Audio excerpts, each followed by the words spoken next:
Vedanta share को लेकर। ठीक है सर, चलिए।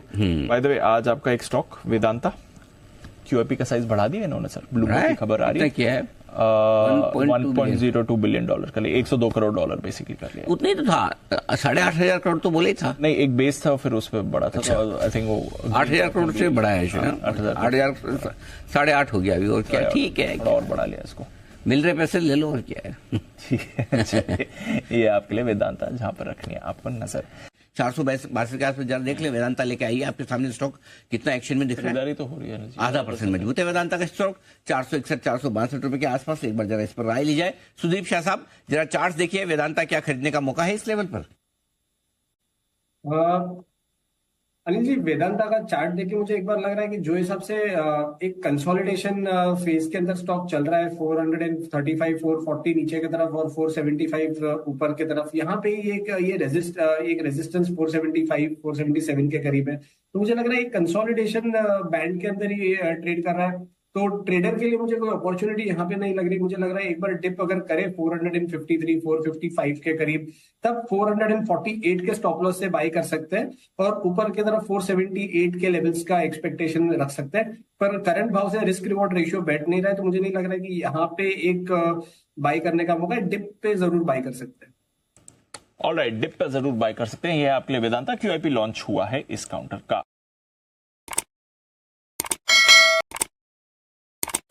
सर, MTNL में खबरें कुछ आ रही हैं कि इनका जो ऑपरेशन है वो BSNL को मिल सकता है, क्योंकि कंपनी में पहले मर्जर की बातें थी। कंपनी का लॉस इतना ज़्यादा है कि इस पर सरकार शायद कुछ इस तरह का फैसला ले सकती है। MTNL पे बात भी हो रही थी कि ये लोग अपना कुछ 5G और 4G वगैरह में सर्विसेज को बढ़ाने पर काम कर रहे हैं। कैसे देख रहे हैं सर MTNL को? जी, तो देखिए, मैं आपको बताऊं, ये बहुत अच्छा चार्ट है। 37 रुपए के आसपास का बेस था, जिसका ब्रेकआउट हमें ऊपर की तरफ देखने को मिला है। बिल्कुल बने रहना चाहिए। मुझे लगता है कि जो इसका अगला टारगेट है वो 70 रुपए का है, विवेक जी। बिल्कुल, जिस तरह का ट्रैक्शन इसके अंदर बना है, काफी स्ट्रेंथ अभी बाकी है इसके अंदर। मतलब अगर मैं मोमेंटम इंडिकेटर्स को देखूं तो काफी स्ट्रेंथ अभी इसके अंदर बाकी है। प्रीवियस हाई 50 रुपए के आसपास उसको तोड़ रहा है। 70 रुपए का टारगेट है, बिल्कुल खरीदना चाहिए साहब। स्टॉप लॉस एक इस ट्रेड के अंदर 46 रुपए का रख लीजिए, स्टॉप आउट हो जाइए, कोई दिक्कत नहीं सर। कुछ रिस्की ट्रेड्स लेने चाहिए। 56 रुपए का स्टॉप लॉस रखिए जो इस वीक का है। 70 रुपए के टारगेट के लिए दिसंबर तक होल्ड कीजिए। 70 रुपए के टारगेट के लिए दिसंबर तक होल्ड करना है। काउंटर मोमेंटम में आ चुका है। Next counter sir PFS, PTC financial के नाम से आता है ये काउंटर। इस पर मूव देखने के लिए मिला था फ्राइडे के सेशन में, क्या करना चाहिए? विवेक जी, स्टॉक का नाम एक बार फिर से बताइए। PFS के नाम से कोड मिलेगा आपको ये। पिछले 5 दिन में 13.5% चल चुका है। 57 रुपए का शेयर है sir. PFS, PTC India financial. Okay, right जी। PTC इंडिया फाइनेंशियल, देखिए जी, बिल्कुल 56 रुपए का भाव है जो मुझे दिख रहा है। कहीं ना कहीं अब क्या हुआ, एक वैल्यू एरिया इसका बना हुआ था कहीं ना कहीं 37 रुपए से लेकर के और 45 रुपए तक, उसको तोड़ करके ऊपर की तरफ स्टॉक चल गया है। मुझे लगता है जो पर्टिकुलर ट्रेंड है, इस ट्रेंड में करीब 70 रुपए तक स्टॉक को जाना चाहिए। और आप 70 रुपए तक स्टॉक को जाना चाहिए। 80 रुपए, मुझे लगता है जैसे ही 70 रुपए के भाव को तोड़ेगा, ये 80-85 रुपए की तरफ भी चलेगा। लेकिन अभी इमीडिएट मत खरीदिए। बाय ऑन डिप्स करीब 45 से 50 रुपए के आसपास का बेस है, वहां पर आपको कहीं मिले तो अक्यूमुलेट कीजिए। 80 रुपए के टारगेट के लिए दिसंबर क्वार्टर तक का समय दीजिए। सोमेश सुथार, जालौर राजस्थान से। सोमेश जी बताइए। सर मेरे पास सर सेल का सर है 71 शेयर सर। मैं इसमें सर क्या करूँ सर? 3-4 से सर होल्ड है। और कितने दिन होल्ड कर सकते हो आप? और सर आप बताओ। और मेरे को टाटा कंपनी में कोई ऐड करने, तो इसमें किसमें करूँ सर? इसमें से टाटा में ही करना है? क्यों? नहीं, वो ऐसे ही होता है। पहले मेरे को टाटा पावर में था तो मैं निकल गया था, अभी वापस करना है, तो कौन सी कंपनी लूँ सर? ऐसे क्या सर, सेल में बताइए क्या करें। और कुछ लेना हो तो टाटा ग्रुप में कौन सा अच्छा लगता है? मुझे काफी स्टॉक सभी टाटा ग्रुप के, कभी टाटा कंपनी में नुकसान नहीं होगा, कोई भी स्टॉक ले लो। मुझे टाटा कंज्यूमर एक अच्छा लगता है सेफ्टी मार्जिन के हिसाब से, लेकिन सभी स्टॉक अच्छे हैं। टाटा कंज्यूमर अच्छा है, टाटा केमिकल अच्छा है।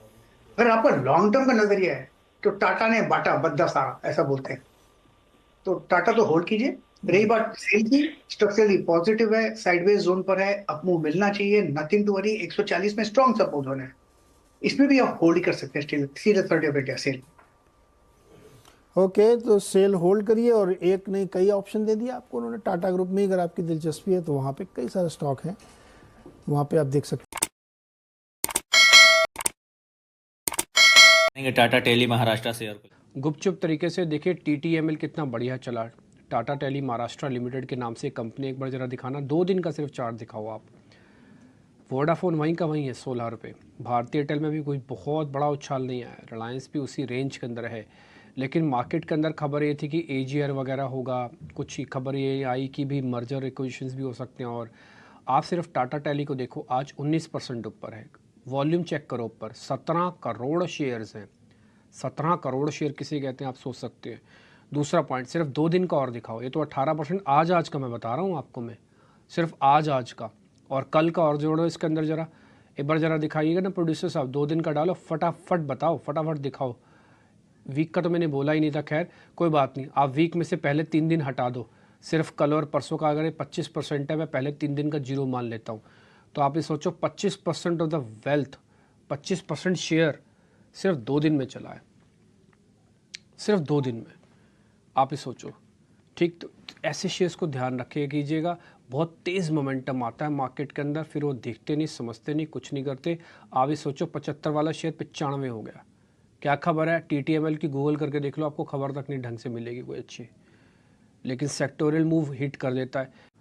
आपने सारी सरकारी कंपनीज का मामला सुन रहे होगे सब जगह पे। खूब वोडाफोन आइडिया का आपने नाम सुना होगा, इसी से जुड़ा और सब समझ होगा। आप देखोगे जिसके बारे में चर्चा होती रहती है वो थोड़ा पीछे हट जाता है, लेकिन उससे जुड़े हुए शेयर्स कहाँ से कहाँ पहुँच गए। 20% किसे कहते हैं आपको मालूम होगा। अच्छा, एक मुहिम चली थी, वो ट्विटर पे चली थी, वो तो BSNL के रिगार्डिंग थी कि सेव BSNL या केम बैक टू BSNL। वो तो BSNL के, BSNL तो लिस्टेड ही नहीं है। फिर खबर उड़ रही है कि टाटा भी एक बड़ा प्लेयर के तौर पर सामने निकल के आएगा। तो आप ये देखो, टेलीकॉम में जो हुआ, जो बड़े प्लेयर हैं वो जस के तस खड़े हैं। कुणाल परार, एक बार आपकी रिकमेंडेशन, 25% 2-3 दिन में चल जाना बहुत होता है, या फिर ये ब्रेकआउट माना जाएगा TTML का और चलेगा, या फिर अभी ये बहुत हो गया? TTML की बात करें 97 के लेवल पे है, यहाँ से और भी अच्छी खासी मोमेंटम स्टॉक दिखा सकता है। 107 का टारगेट है जो स्टॉक टच कर सकता है, और 107 का टारगेट भी अगर स्टॉक टच करता है और इसका भी अगर ब्रेकआउट देता है तो आप वीकली चार्ट देख सकते हो, बहुत ही अट्रैक्टिव लग रहा है। इसके ऊपर तकरीबन स्टॉक में 121-135 तक की भी लेवल दिखाने के लिए रेडी है। लेकिन फिलहाल हम छोटे टारगेट के लिए ही जाएंगे, क्योंकि एक 1 वे रैली हमें एक काउंटर में देखने को मिली है। तो नई खरीदारी करके चलने की सलाह तो बिल्कुल नहीं रहेगी, क्योंकि रिस्क रिवॉर्ड फिलहाल उतना फेवरेबल नहीं होगा। लेकिन अगर हमारे दर्शक मित्र में से किसी के पोर्टफोलियो में अगर ये स्टॉक है या तो इन्होंने खरीदा है, तो मैं कहूंगा कि एक बार होल्ड करके रखिए। जो वॉल्यूम क्रिएट हुआ है उसके बेस पे 105-107 तक का टारगेट TTML में हमें देखने को मिल सकता है।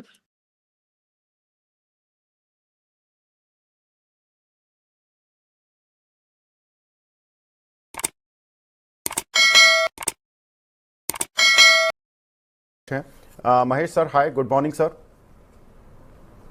गुड मॉर्निंग सर, पहले तो मैं आपको बहुत बहुत बधाई देना चाहता हूं, क्योंकि आपने हमारे दर्शकों के साथ एक शेयर पर बात की थी, वो था इरिडा, और क्या शानदार मूव आपने दिया सर।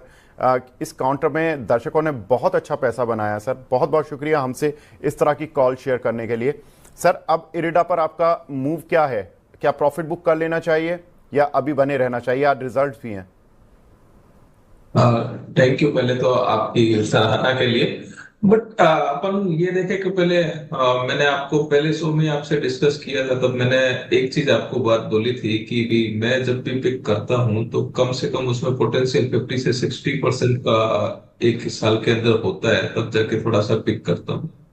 तो इरेडा में भी कुछ वैसा ही मोमेंट चल रहा है। हालांकि इरेडा शॉर्टर टर्म में अच्छा खासा रन कर लिया, हमारे को भी इतना एक्सपेक्टेशन नहीं था कि शॉर्टर टर्म में इतना रन कर लेगा, बट कहीं ना कहीं पे शायद रिजल्ट के एक्सपेक्टेशन मार्केट के अंदर ज्यादा है, और कहीं ना कहीं पे वर्किंग पैटर्न जो है वो इरेडा का काफी सबको पसंद आ रहा है। FIDA की होल्डिंग भी देखें तो वहां पे भी एक अच्छे खासे बढ़ोतरी हो रही है, तो वो भी एक ट्रिगर पॉइंट है जो लोगों को धीरे धीरे शायद विजिबल होगा। बट आज की जैसे रिजल्ट आता है उसके बाद में कुछ कॉल ले सकते हैं। हालांकि जिसने लोअर लेवल पे एक बाइंग किया हुआ है वो छोटा मोटा प्रॉफिट बुकिंग यहाँ से करना चाहिए, जिससे एवरेज आउटकम हो जाए मार्केट रूट के हिसाब से।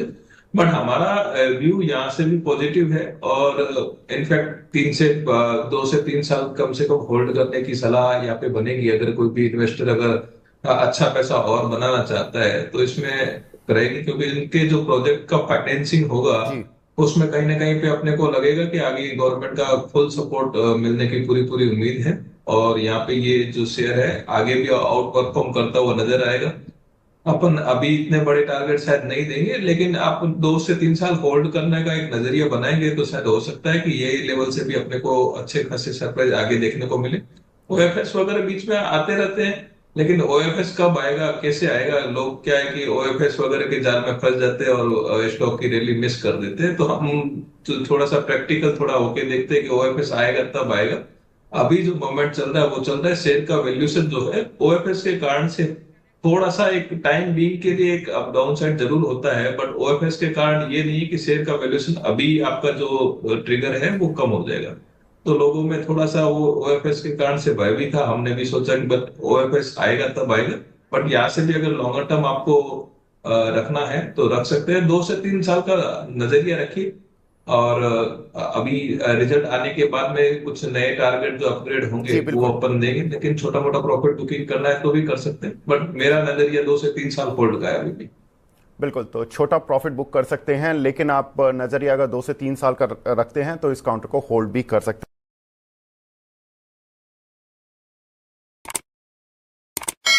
Cell authority of India share. आइए एक बार शरद जी से भी राय ले लेते हैं। शरद जी, सेल पर कोई व्यू, और इसके साथ ही खबर आ भी रही है कि सरकार के साथ डंपिंग पर प्रतिबंध लगाने पर बातचीत कर रहा है और सेल ने ये बातचीत इनिशिएट करी है, तो वो भी एक खबर आ रही है। RINL वाली भी खबर है। FY25 में अभी खबर आई थोड़ी देर पहले 6,500 करोड़ के केपेक्स की भी योजना है कंपनी की तरफ से। तो बहुत सारी चीजें हो रही हैं, जरा सेल पर अपना व्यू दें सर। देखिए, जहाँ तक इस न्यूज़ का सवाल है, अगर मर्जर होता भी है तो वो डाइल्यूशन भी रिजल्ट करेगा, क्योंकि ऑब्वियसली इक्विटी भी एक्सपैंड होगी। थोड़ा बहुत डेट का प्रेशर ऑब्वियसली जो हम एक्सपेक्ट कर रहे हैं कि फॉरवर्ड जाते जाते डेट का प्रेशर, जिस टाइप की कैपेक्स की टारगेट्स हैं सेल की, अगर वो उसके आसपास भी जाना चाहते हैं तो वापस से जो डेट का ओवरहैंग कम हुआ है पिछले 3-4 सालों में, अब वो वापस से बिल्ड होता दिखाई देगा। तो मुझे लगता है ऑपरेशनल एफिशिएंसी ऑब्वियसली ड्रैग है सेल पे, और इन वैल्यूएशंस पे लगभग स्टॉक 15-16 टाइम फॉरवर्ड ट्रेड कर रहा है और बहुत ज़्यादा ग्रोथ की हम उम्मीद नहीं कर रहे।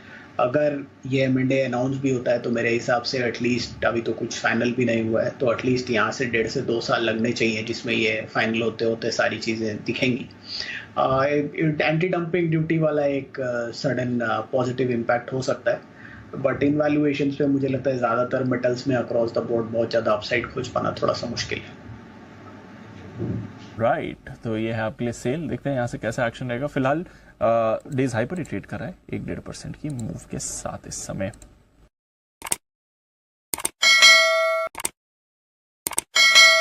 यस बैंक शेयर को लेकर, पर इस बीच यस बैंक से जुड़ी हुई खबर आप अपनी स्क्रीन पे देख रहे होंगे। खबरें कुछ ये चल रही थी कि यस बैंक जो कि 4 साल में जो हमने इसका पूरा रेस्क्यू देखा, कई सारे दिग्गज बैंकों ने आकर इसको इसमें अपना स्टेक भी खरीदा था। अब इसके एग्जिट प्लान को RBI से मंजूरी दे दी गई है, ऐसी कुछ रिपोर्ट्स थी, पर इसका खंडन आया है यस बैंक की तरफ से और उन्होंने इस पूरे रिपोर्ट को फैक्चुअली इनकरेक्ट बताया है और ये भी बोला है कि अभी फिलहाल उन्हें कोई भी अप्रूवल इस लिहाज से नहीं मिला है। कुछ एक खबरें ये भी हाईलाइट कर रही थी कि शायद SBI अगर एग्जिट करता है तो कोई दिग्गज इन्वेस्टर्स भी आ सकते हैं, पर ये सभी खबरों पर एक क्लैरिफिकेशन आती हुई यस बैंक की तरफ से फिलहाल। पर विनीत जी, एक बार आपसे समझना चाहेंगे, देखिए कई सालों से ये यस बैंक में जो बड़े दिग्गज बैंक्स आए हैं उसको रेस्क्यू किया है, पर स्टॉक प्राइस और इन्वेस्टर्स का तो काफ़ी यहाँ पे हम समझते ही हैं कि काफ़ी वेल्थ डिग्रेडेशन हुआ है।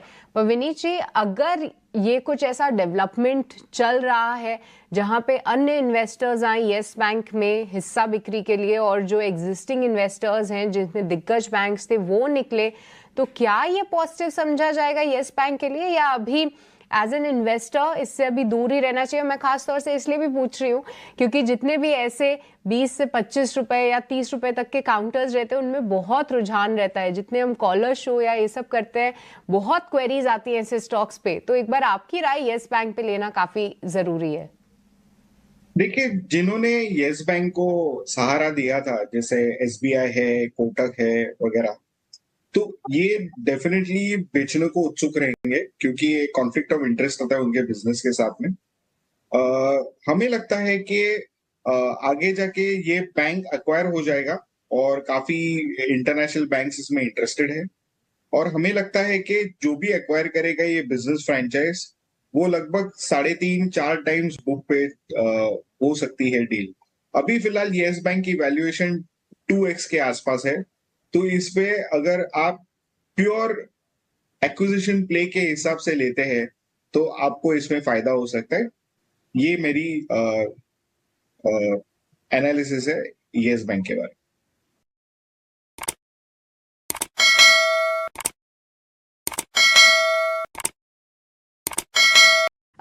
राघवेंद्र जी, अब आपके पास आएंगे, आपकी तरफ से अगला स्टॉक कौन सा होगा? हमारी तरफ से बजट स्पेशल में जोमेटो एक स्टॉक रहेगा, जो हमें लगता है करंट प्राइस 220 का है, और इसमें 1 साल की अवधि के लिए अगर आप होल्ड करते हैं तो 50% की अपसाइड हो सकती है। 330 का टारगेट। बजट में हमें लगता है कुछ टॉप टैक्स बेनिफिट्स दे सकते हैं वर्किंग प्रोफेशनल्स को फाइनेंस मिनिस्ट्री की तरफ से। तो जो यंग डेमोग्राफी है इंडिया की, वो शॉप ज्यादा करेगी, परचेज ज्यादा करेगी, फूड ज्यादा बाहर खाएगी, और उसको चलते एक प्ले जो एक इन्वेस्टमेंट बेट है वो जोमेटो को एडवांटेज होगा 220 के करंट प्राइस पर। ब्लिंकिट जो इसका एक एक्विजिशन है काफी अच्छा साबित हो रहा है quick commerce and quick delivery में, और अपना पैन इंडिया प्रेजेंस और वेंडर एम्पैनलमेंट बहुत ही रफ्तार से वो बढ़ा रहा है। तो जोमेटो 220 के करंट प्राइस पर 300 का से 330 का लक्ष्य बनता है, और एक स्विगी जो इसका कॉम्पिटिटर है उसका भी आईपीओ आ सकता है, तो एक वैल्यूएशन कैचअप प्ले और होगा जोमेटो में, तो एक वो भी एक स्पेशल इवेंट आ सकता है जोमेटो के लिए। तो इसमें 50% की अपसाइड संभव है करंट प्राइस को लेके 1 साल की अवधि के लिए। जोमेटो हमारा पहला पिक रहेगा।